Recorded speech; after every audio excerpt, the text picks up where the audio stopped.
She showed up at our apartment in tears, with a bruise on her back and fear in her eyes.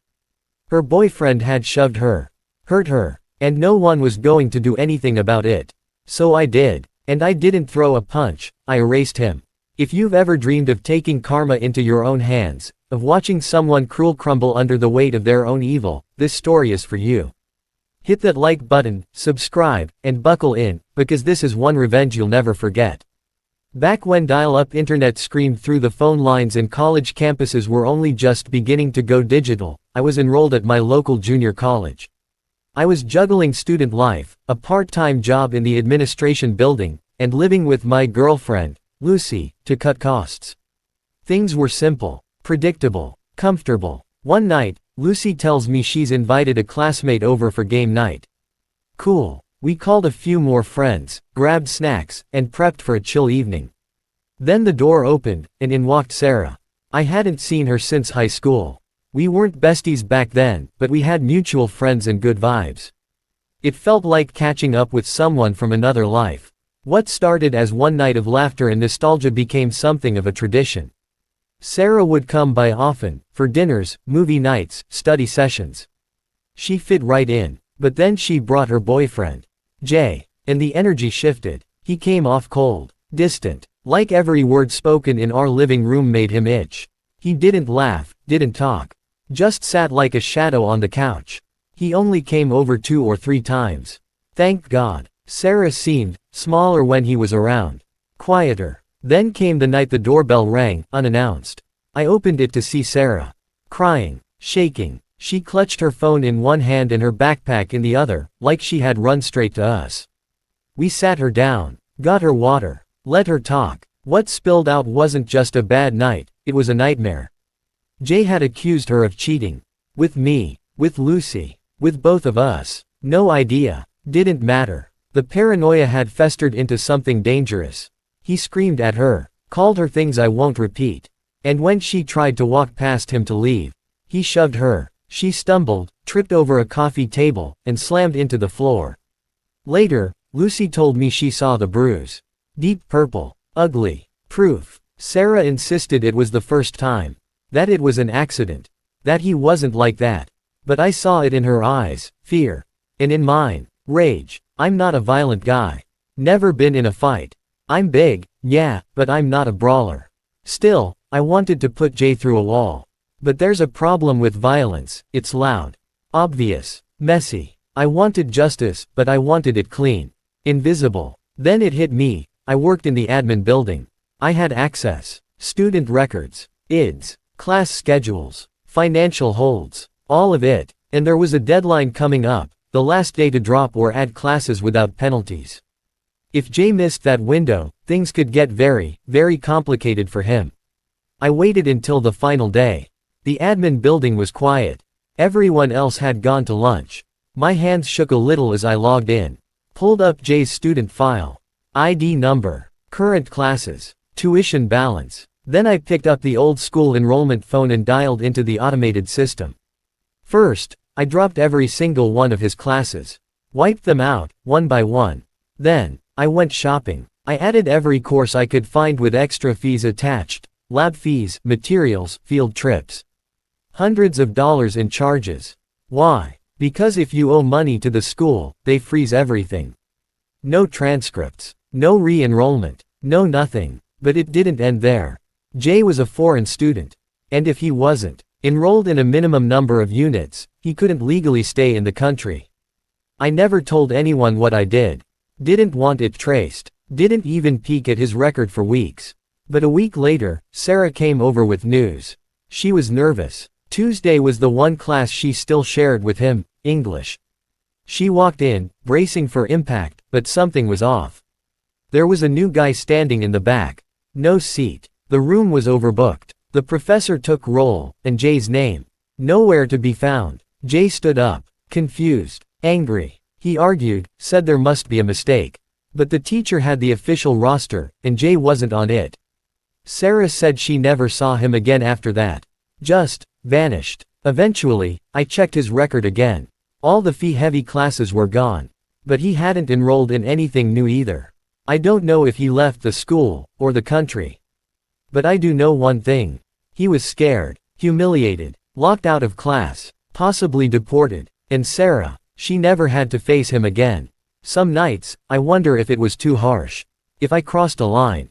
But then I remember the bruise. I remember her tears. And I remember the way he looked at all of us, like we were beneath him. Some people deserve consequences. And sometimes, the cleanest revenge is the one no one sees coming. Can you imagine it? Walking into your college class like everything's normal, only to be told you don't exist.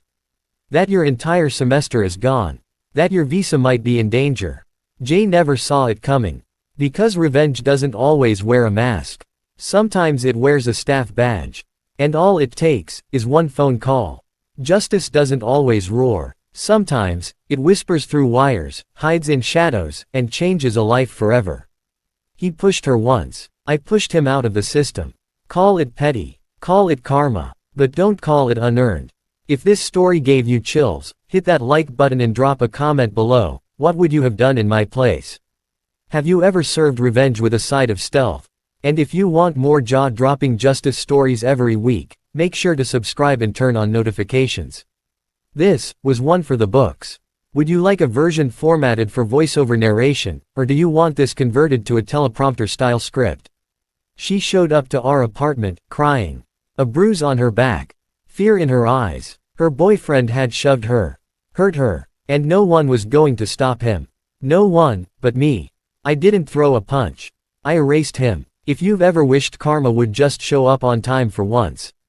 If you've ever been so angry you wanted to destroy someone without laying a finger on them. This one's for you. Hit like, subscribe, and let me tell you the story of the day I took down an abuser, and no one even saw it coming. Back when the internet was barely out of diapers. I was just a college student trying to keep my head above water. I lived with my girlfriend, Lucy. To save money. To split rent. To have late-night study sessions and frozen pizzas every other night. One night, Lucy told me she'd invited a classmate over. Game night. Cards. Laughter. Nothing major. Then the door opened, and in walked Sara. I blinked. We knew each other. High school. Familiar faces. Warm memories. It was like a rerun of a show you loved once. And from that night on, Sara became a regular in our lives. Movie marathons, board games, casual dinners. She wasn't a guest, she was family. But then, she brought her boyfriend. Jay. I remember the first time he came over. You ever walk into a room and the temperature drops? That was Jay. He didn't smile, didn't talk, didn't laugh. He sat on the couch like he hated every second.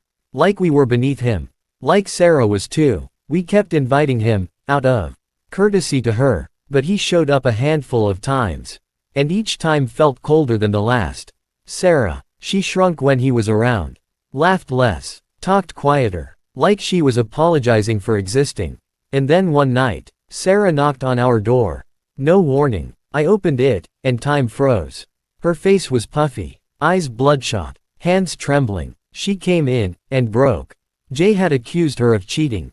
With me. With Lucy. With both of us. Who knows? He screamed at her. Called her disgusting things I won't repeat here. And when she tried to leave, he shoved her. She tripped. Fell backward over a coffee table. And slammed onto the ground. Later, Lucy told me about the bruise. Big. Ugly. Purple-black across her back. Sara insisted it was the first time. That it was an accident. But I knew. We all knew. That fear wasn't new. It had just finally spilled over. I wanted to do something. I needed to do something. But what? Call the police. With no witness. No hospital report. Fight him. Sure, I'm big, but I've never thrown a punch in my life. And violence. It only makes you the villain too. But what I did have was access. You see, I worked at the college admin building. Student employee. Low pay, high access. I could look up any student. See their class schedule. Their financial status. Their ID. And the deadline to drop or add classes was just days away. A plan began to form. Dark, quiet, legal. On the final day, with the office mostly empty, I walked to the back room, logged in, and found Jay's records. Student ID. Check. Active classes. Check. I picked up the old school enrollment phone. And one by one, dropped every single class. Gone. Then I added him to every course I could find with fees attached. Hundreds of dollars in costs. Why? Because if you owe the school money, you can't enroll again, can't get transcripts, can't move forward. And Jay, he was a foreign student. Legally, if he wasn't enrolled full-time, he couldn't stay in the country. I didn't say a word. To Lucy, to Sara, to anyone. I kept it quiet, didn't look at his file again for weeks. Then Sara came over one afternoon, smiling for the first time in forever. "You won't believe what happened in English class," she said. Jay was there, standing awkwardly at the back of the room. There weren't enough chairs. The professor took roll. Jay's name wasn't called. He stood up, confused. "I'm in this class," he said. The teacher double-checked the list. "Nope, you're not." Sara watched as he argued, red-faced and flustered. But the list didn't lie. He wasn't enrolled. He was nobody. Sara never saw him again after that. Eventually, I peeked at his file. All the fee-laden classes I had added. Gone. But there weren't any new ones either. Nothing. He was out. Maybe he left school. Maybe the country. Maybe his whole plan shattered. I'll never know for sure. But I do know this. He never touched Sara again. Sometimes, justice doesn't look like a courtroom. Or a fist fight. Or a dramatic confrontation. Sometimes, justice is a whisper. A keystroke. A phone call no one hears. He shoved her once. I shoved back, through the system he never saw coming. Was it harsh? Maybe. But he earned every second of it. If that story gave you goosebumps, hit that like button and subscribe for more stories where karma actually shows up. And tell me in the comments. If someone hurt your friend, how far would you go? Sometimes revenge isn't loud. Sometimes it's quiet. But it hits just the same.